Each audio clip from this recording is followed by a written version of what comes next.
¿Qué tal, mis hermanos? Mis hermanos, buen día. Les saludo con mucho afecto y cariño ya en este miércoles 22 de mayo. Seguimos caminando en esta séptima semana de tiempo ordinario. Aquí en México, aquí en nuestra arquidiócesis, está como opción porque no es una fiesta, no es una solemnidad, es una memoria libre de Santa Rita de Casia.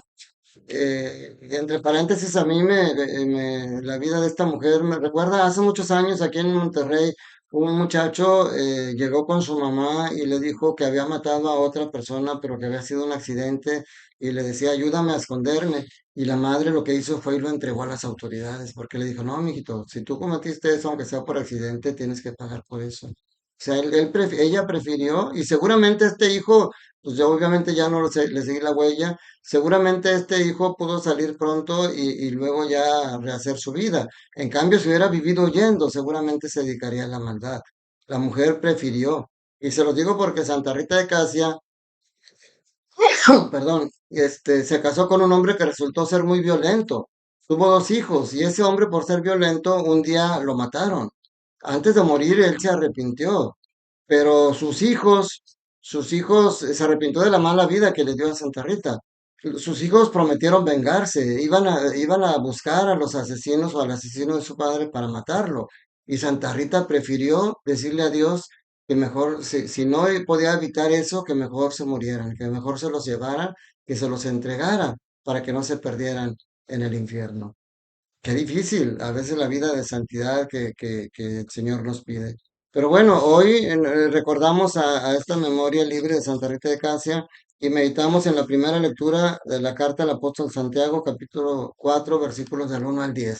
Fíjense que yo, mi esposa, mi familia, por la educación católica que recibimos y por nuestro amor a Dios, tratamos de tenerlo siempre presente en nuestra vida. Y siempre digo gracias a Dios que conseguí esto. Si Dios quiere, lograremos esto. Gracias a Dios por estos alimentos. Y de repente alguna vez en mi vida he recibido críticas de amigos que me dicen, para todo Dios, que no tienes tu voluntad propia. Todo te lo dio Dios, todo, y tú no tienes voluntad. Le digo, sí, pero esa voluntad propia, esa libertad que Dios me dio, juega en contra de nosotros cuando no somos conscientes de que Dios nos la dio y lo sacamos a Dios de nuestra vida, que es lo que el diablo quiere. ¿Y por qué se los digo? Porque el apóstol Santiago nos enseña esto. Fíjense, las dos lecturas de hoy son muy cortitas, por eso las voy a leer. Dice Santiago, hermanos míos, consideremos ahora los que dicen, hoy o mañana saldremos para tal ciudad, ahí viviremos unos años, pondremos un negocio y nos haremos ricos. Y dice Santiago, estos no tienen idea de lo que será el mañana. Pues qué cosa es la vida de ustedes. Una nubecilla que se va en un rato y luego se desvanece. Lo que ustedes deberían decir es esto. Si el Señor nos presta vida, haremos esto y aquello. En lugar de eso, presumen de ser autosuficientes. Y toda esa clase de presunciones es mala. En resumen, el que sabe cómo portarse bien y no lo hace, está en pecado. O sea, a lo que nos dice Santiago es eso. Nosotros no podemos decir, mañana voy a hacer esto, mañana voy a hacer esto otro, en la tarde, y yo voy a trabajar duro y voy a ser rico. Ah, sí, y tú tienes el poder de la vida, tú sabes hasta cuándo vas a vivir. Nosotros tenemos que poner todo, decir, si Dios quiere, mañana hacemos esto. Si Dios me presta vida, lograré conseguir esto. Gracias a Dios pude conseguir esto. Lo que nos dice el apóstol Santiago es eso, tener siempre presente a Dios. Hay una historia media loca, pero que alguna vez escuché de una persona que le dijeron, ¿a dónde vas? Y dice, voy a la fiesta de fulana, y allá voy a divertirme. Y le dice el otro, si Dios quiere, vas a llegar allá. Y él dice, pues aunque Dios no quiera, yo voy decidido a llegar allá. Y cuando va en el camino, se cae en un charco y se queda atorado ahí en ese charco y ya se tiene que regresar porque está todo sucio. Y luego al día siguiente o cada que sucedía lo mismo decía, ¿a dónde vas? A tal parte voy a divertirme. Y le decían, si Dios quiere, llegarás, aunque Dios no quiera, voy a llegar. Y va, se vuelve a caer en otro charco. Total, que después de suceder varias veces, un día le vuelven a preguntar, ¿a dónde vas? Y dice, pues a la fiesta de tal o al charco, sepa Dios. Pues sí, o sea, tienes que tener siempre presente, vas a ir a tal parte, pero si Dios quiere, vas a llegar. Eso es lo que tienes que decir y eso es lo que nos dice el apóstol Santiago, tener siempre presente a Dios en cada una de las acciones de nuestra vida y confiarnos siempre a la providencia de Dios, que Él nos ayude a hacerlo. En el Evangelio de San Marcos, capítulo 9, versículos del 38 al 40, también, mire, son 38, 39 y 40, tres versículos muy cortos. Dicen, en aquel tiempo Juan le dijo a Jesús, hemos visto a uno que expulsaba a los demonios en tu nombre, y como no es de los nuestros, se lo prohibimos. Pero Jesús le respondió, no se lo prohíban, porque no hay ninguno que haga milagros en mi nombre que luego sea capaz de hablar mal de mí. Todo aquel que no está contra nosotros está a nuestro favor. Esa es lo que el Señor nos enseña. Nosotros somos a veces, nos creemos en muchas parroquias, pues, se creen dueño del mundo. En una parroquia que fui, no era ninguna de las que yo he estado, sino que me invitan de repente a otras parroquias a ir a hacer celebraciones y yo mientras pueda, con todo gusto lo hago. Pero en una parroquia que llegué, un día me dijo una señora, había un indigente que entraba y se sentaba en las bancas de atrás y se quedaba ahí a la misa o a la celebración. Y una ocasión me dice una señora, ay, ahorita estaba sentado ahí un hombre feo que le dije que se saliera y que se fuera.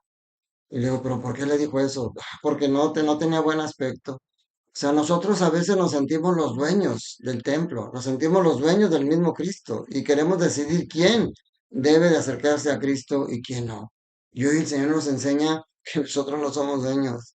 El Señor es dueño de nosotros y Él es el que llama a todos, aún a esos indigentes Él los llama.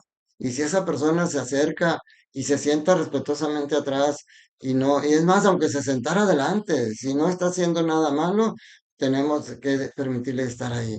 Es diferente, alguna vez en la capilla de Nuestra Señora de la Luz, de la comunidad donde yo estaba anteriormente, el Jesús Divino Maestro, yo todavía era ministro extraordinario, no era ni siquiera estudiante del diaconado, estaba el diácono, un diácono haciendo la celebración de la palabra, y se mete una persona también de mal aspecto, pero con una caguama en la mano. Se mete y se sienta. Nadie le dijimos nada hasta ese momento, pero luego empezó a hablar y a insultar. Ese hijo de no sé qué, y ese empezó a insultar al diácono, a decir que eran puras mentiras, que estaba hablando.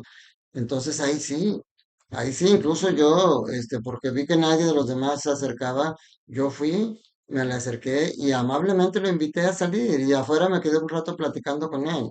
Después me dijeron que me arriesgué mucho porque él era muy violento y que siempre traía navaja. Pero yo no podía permitir que dentro del templo estuviera insultando, hablando mal de nuestra fe, hablando mal de Dios. Pero aquí San Juan ve que otras personas están haciendo el bien. O sea, tú no eres dueño del bien, porque incluso dice expulsaba demonios en tu nombre. O sea, oye, es que una persona que no es de mi religión, no es católico, es, no sé, bautista o pentecostal, él estaba haciendo una obra buena y yo se la impedí. ¿Por qué? Si la está haciendo en nombre de Jesús. Incluso puede ser una filantropía y ni siquiera tenga nada que ver con la fe. Pues yo tengo que darle gracias a Dios que esa persona está haciendo el bien. No le va a ayudar para la salvación porque la está haciendo por filantropía, no lo está haciendo por caridad, pero al menos está haciendo el bien que Jesús pide que hagamos. O sea, hay que tener bien claro esto. No es que solamente los que venimos a la iglesia podemos hacer obras de caridad, pues estás mal. Aún las personas que no, incluso los ateos pueden hacer obras obras no de caridad, porque ellos no lo hacen por amor a Dios. Los ateos pueden hacer obras de filantropía porque incluso pueden sacar beneficio con deducción de impuestos, pero al final de cuentas están haciendo el bien. No, no tenemos por qué impedírselos ni por qué criticarlos. Nosotros no somos dueños de la verdad. Nosotros no somos dueños del mundo, pero somos hijos del dueño del mundo y nos tenemos que comportar como tal. Hoy el Señor nos recuerda eso, nos invita a amar y a recordar, dice el que no está conmigo, aquí lo que dice, todo el que no está contra nosotros está a nuestro favor, pero también dice el que no está conmigo está en mi contra. Y muchas veces nosotros estamos allá amontonados en la iglesia, pero no estamos con Jesús, porque nuestras acciones son contrarias a lo que Jesús enseña. Jesús un día dijo, no todo el que me diga Señor, Señor, entrará en el reino de los cielos, sino el que viva el amor que Dios ha puesto en nuestros corazones. Que la bendición de Dios Todopoderoso, Padre, Hijo, Espíritu Santo, descienda sobre ustedes, sus familias, trabajos, escuelas y permanezca para siempre. Que tengas un día lleno del amor de Dios. Te mando un fuerte abrazo.